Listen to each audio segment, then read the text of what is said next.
enchaîne avec Dassault Aviation. Dassault qui, après des débuts difficiles, vend comme des petits pains son Rafale. Il suffit de voir le carnet de commandes au 31/12/2021.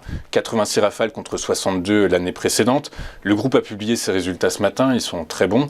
Du coup, j'imagine que la tendance est haussière sur Dassault. La tendance est haussière, tout à fait. Alors on a gagné plus de 2% à l'ouverture. Les résultats sont comme attendu, ils sont assez bons, même pour ne pas dire très bons, puisqu'on est revenu sur les niveaux de 2019.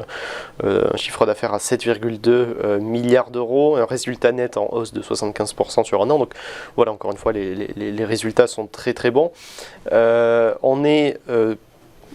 Le groupe estime en 2022 une baisse du résultat, enfin du chiffre d'affaires cependant, par rapport à 2021. Avec une vente de 13 Rafales et 35 Falcon.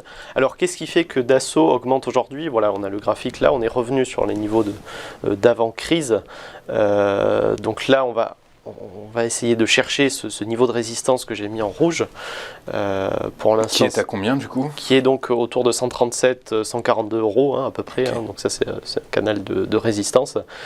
Mais un des problèmes, j'ai envie de dire, c'est qu'il y a un fort écart à la moyenne mobile. Donc ça peut être un frein à court terme. Mais pour revenir sur le fondamental, Dassault, c'est une entreprise qui réalise 60% de son chiffre d'affaires. Enfin, Dassault Aviation, c'est une entreprise qui réalise plus de la moitié de son chiffre d'affaires dans l'armement, dans les Rafales. Donc évidemment, vu le contexte, les investisseurs sont plutôt très optimistes sur la valeur, mais comme je l'ai dit, voilà, en 2022, l'entreprise ne table pas sur une forte hausse des commandes de Rafale, mais voilà, ça serait plutôt une entreprise de long terme qui profiterait évidemment d'une éventuelle course à l'armement, qui serait inquiétante d'une certaine manière, mais est-ce qu'elle est évitable finalement vu le contexte actuel? Ça c'est une autre question, mais tout ça pour dire que Dassault reste très lié à la situation géopolitique, puisque Dassault gagne près de 40% depuis le 1er janvier, 10% sur cette semaine, c'est absolument considérable. Donc on a. Et c'est pas fini, ce matin Dassault prend plus de 1% à 1,15%. 1,15%, donc c'est un peu ralenti, donc oui, donc tout à fait, ça continue.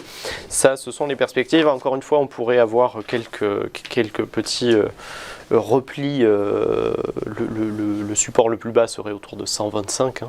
Mais pour l'instant, voilà, on reste beaucoup plus optimiste vu le contexte géopolitique.